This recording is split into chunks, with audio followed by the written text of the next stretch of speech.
Top five, top five. So then topical back with another video. I'm Strange Wang. He is Nate. Today we're doing top 5 Matthew Damon movies because he's got a movie coming out, The Last Duel. And if you want to see my review of it, it'll be out later this week. So subscribe, stay tuned for that. And he's going to tell you how our top 5s work and about our social media and where you can find it. It's true. If you scroll down to the description box below, pop it up, you'll find links to all of our social media accounts. So give us a follow on those. We also have links to our Patreon account and our Coffee account. So if you would like to help us grow the channel in a very necessary financial manner, we would appreciate that. A lot. If you don't know how we do our top 5s, he's going to start with his 5 and 4. I'll give my 5 and 4, 3, 2, 3, 2, then we trade off number 1s. And we also have something called the Zemeckis rule, which just means if one of us, or we both have the same movie on our list, but one of us has it 2 spots or higher, then we'll yell at Zemeckis, and we won't talk about it until we get to it on theirs. Actually, we use our inside voice and say Zemeckis. We won't yell Zemeckis. But my number 5 is, I'm just taking them for the franchise, Jason Bourne. It's my number 5. Jesus Christ. That's Jason Bourne. These movies were very popular, and then they changed the action genre. You know, there was like, all right, less of the Matrix stuff, more of the shaky cam. But these movies wouldn't have been as popular if Matt Damon wasn't as good as Jason Bourne as he was. Yeah. So for that, I had to put on my list, not my favorite movies, not my favorite type of action for sure, but it's a good performance. Yeah. So I had to, I could only imagine being a film critic and being like, the man that is played and stuck on you is this badass. It's mind blowing. I like him in that role a lot because it almost kind of, there's like a handful of action movies that have kind of done it throughout the years, in the idea of like the lead that you cast sort of subverts like your stereotypical action hero expectations. And I feel like they definitely did that with him with Bourne, because like even when Matt Damon is playing a badass character, there's still something, I don't know if childlike is the word about it or not, but there's just something about his face. It's just like, he just has a nice, like, not nice as in pretty, not that he's unattractive, but like his face just seems like, yeah, he looks like a nice guy. So like him in an action role was like super interesting to watch and see, especially, it just makes him more sympathetic of a hero, and I've appreciated that. Yeah, Matt Damon's got one of those, like, I own a car dealership and I have a nice house and a trophy wife with 3 kids type of face. Yeah. But speaking of his face, my number 4 has a lot to do with his face. And he's acting alongside Ben Affleck in the film Dogma. Oh. How'd you go on there? They played the Archangels. To me, Ben Affleck, if I just saw him walking down the street, I'm like, that guy looks like an asshole. He's just got that asshole looking face. Like, he's probably rude. He kicks puppies. He's calls children, like he puts gum in children's hair for fun. He's just an asshole, a bad human being. And as one of the Archangels in Dogma, he got to show off. Because he's a dick their entire movie, and it works for me because I'm like, you are who I always thought you were, an asshole. So for me, it worked completely perfectly. You know, that doesn't make any sense. It worked perfectly, and because of that, I actually liked him more in this movie than I did as Jason Bourne. And he's the hero in Jason Bourne. Because I was like, he plays a good asshole. I like him. Gotcha. A good movie. You didn't really switch from when you were talking about Ben Affleck to Matt Damon. So I was like, are you still talking about Ben Affleck? But you weren't. I got it. I made my Ben Affleck list. And I was like, he's definitely going to make another movie. We'll do this in the future. So I just penciled him in for number 4 as well. Nice. Fair enough. All right. So my number 5 was also just Jason Bourne. My number 4 is The Departed. And it's a good movie. I like that movie a lot. I made it my number 4, mostly because obviously he's splitting basically the movie with DiCaprio. That's fair. But it's kind of the same thing. He's really just kind of a snaky asshole the whole movie. And it kind of works. Obviously, like the fact that it's set in Boston helps him a lot because that is a very important place to him, understandably. So, but yeah, getting to watch that, like the movie itself is just really good. And I feel like him being like the cocky, confident one to like DiCaprio's like unsure, like slowly losing his fucking mind. Like it's a good balance, and like Damon's natural charisma and like Boston cockiness just like really elevated his role for me in that. I appreciated it. Nice. My number 3, he plays Mr. Shelby in Ford v Ferrari. And to me, I watched this and I was very impressed. It was kind of like, I don't think he's as good as this actor, but it reminded me of the first time I watched Moneyball.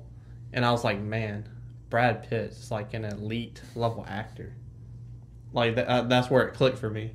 And I was like, man, I don't give Matt Damon enough credit of how good he is. Yeah. Until I watched Ford v Ferrari, because he has such a strong screen presence in that film, but it flawlessly switches as soon as he starts talking to Christian Bale, because their relationship and how the lunacy of Christian Bale in this movie is just on a different level, and you have to have a different relationship where you have to please him, you know. Mm-hmm. But he does have those moments later on where he's like, I'm on your side, but you're about to fuck it up. Yeah. And he comes back with these strong moments, which is still different from how he talks to everyone else in the film. So you get these flawlessly switching through these 3 different acting performances in one character. And it's fucking great, because it's just like, man, he can do this. Yeah. Like, it's crazy. Such a good movie, too. I agree. It was my number 2. Yay! Yeah, I agree with everything that you said. He does a really good job of like switching between being like the businessman versus his like this movie's a great representation of what happens when you mix like friendship and business. Because it's like they weren't necessarily like best buds, but like they knew each other. They had like a respect for each other, and then it like grows into that as the film goes on. But yeah, so like watching him like play that developing relationship out versus balancing what like he has to do to please like where the money's coming from, basically, and then obviously like their combined desire to like be able to build a car that will win this race, because Ford versus Ferrari.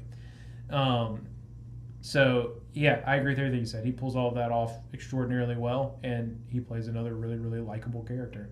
And also they get in a fist fight in a yard, and that's fun to watch. That's a fact. My number 2 is going to be Oceans. I'll take the whole franchise again. Fuck it. I put down Oceans 11. I don't know his name in this movie. I probably should have looked that up beforehand. We're professionals. But this movie, I absolutely love this franchise as soon as I watched it. I haven't seen 8 yet. I haven't seen the original from the 60s with Sinatra and those cats. But I was like blown away as soon as I watched the first one. I was like, the movie is over at 2 o'clock. I should already be asleep, but I watched the whole trilogy in one night. That's how like excited and how happy and like I was. And he plays a huge part of that, because he's the third man. You know what I'm saying? Like he's right behind George Clooney and Brad Pitt, and he's trying to match their confidence. Not in a I'm trying to like match your confidence in a personal, like a real way, but that's the character. Yeah. And it works perfectly. And when he's talking to somebody else, it comes off flawlessly, like he is this confident. But then he has those moments when his parents are growing up, and he turns into a little kid, and it's relatable, because I've known people like that. They talk the talk, but when mommy daddy comes in the picture, they're like, I can't help, I drive this kind of truck and now my tire's messed up, Bo. And then it's a totally different situation when the parents come and play. We live in the South, if you can't tell. The dirty South. So dirty you can't bathe it, but I took a shower so I can bathe myself. But back to the point, I love, because it's constantly a switch that's being flicked within this character. And he's fun. He's rememberable in an ensemble cast, which is very good. He stands out. And he just, like, without him, this movie would be least fun. Is that proper English? Less fun. Less fun. Stupid. So my number 3 is The Martian. I mean, the whole movie's on him. It literally is. Like, they said, this is your movie. You're basically the only person in the movie. So let's see what you got. And he nails it. I mean, that's a lot of pressure. But at the same time, like, I guess it's a little bit freeing, because you don't have to worry about what everyone else is doing. You just have to do your part. So watching him, like, stranded in space and, like, have to be resourceful enough to survive, he does a really good job of playing a character that makes me believe that. And it's like, yeah, okay, like, you definitely had some things just kind of go your way, but the script has enough like setbacks written in for him that it like keeps it moving and keeps it believable. Anytime something shitty happens, I 100% believe his response, and every time he manages to pull something off he shouldn't have, I believe how excited he is. He absolutely nailed it. And then my number 2 was Ford versus Ferrari. Top 3 favorite Martians. Like actual Martians? Well, Martians. He counts. He's my number 3. Okay, he'd probably be my number 3. Martian Manhunter. Ooh, I didn't think about him. And Lil Wayne. I was going to go Lil Wayne number 1. Number 2, Marvin, the Martian. Oh, yeah. I'm kind of sad you took Lil Wayne. I was like, oh. I'm proud of you, though. This is bittersweet. My number 1 will probably be his number 1. I'm almost sure of, and it's Will Hunting in the film Good Will Hunting. Correct. What a phenomenal title. Yeah. But the reason why this is my number 1, because if I didn't know any better, this is a real person living a real situation, and it's a documentary. Yeah. That's how flawless this performance is. That's how good this performance is. I could go on. This movie's talked about a ton. So I'm probably not saying anything new that hasn't ever already been said before, but easily is like as soon as I made this list, number 1 was easy. Yeah, same.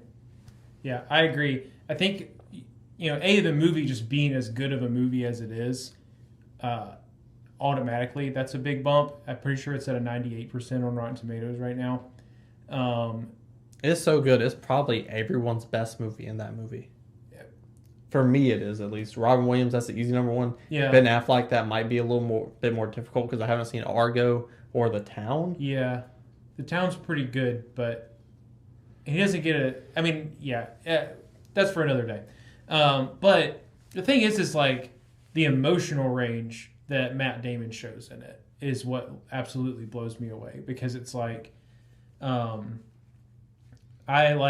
I've had a handful of people really, really close to me in my life that have gone through like serious traumas, and he nailed how life kind of is like for them if they don't have anyone pushing them to deal with it. I mean, like, you do get really closed off and walled off and push people away as hard as you can.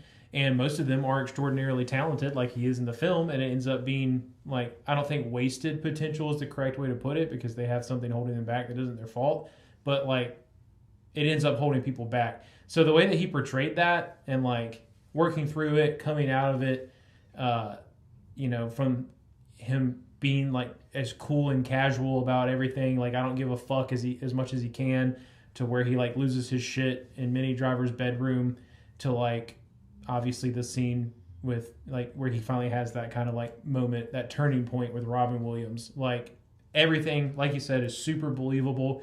There's not a piece of this movie that doesn't make me think there's no way that could happen in real life. Maybe not as quickly as it happened in the movie, but it's a movie. So he nailed it, and I will never like I wouldn't say Matt Damon is even really in my like top 10 favorite actors, but Good Will Hunting is in my top 10 favorite movies, and I will always be thankful for Matt Damon and Ben Affleck for making that movie. Yeah. If you like our list, but if you think your list is better, put your list down there in the comment section, and I'm only going to read it if it starts off with, how about them apples? Scroll back up, hit the like button, share the video, and subscribe. You should have told him we got to go see About a Girl. I got to see about 3 girls. I got 3 baby mamas. Baby mama drama. It's not a game, it's a rich thing.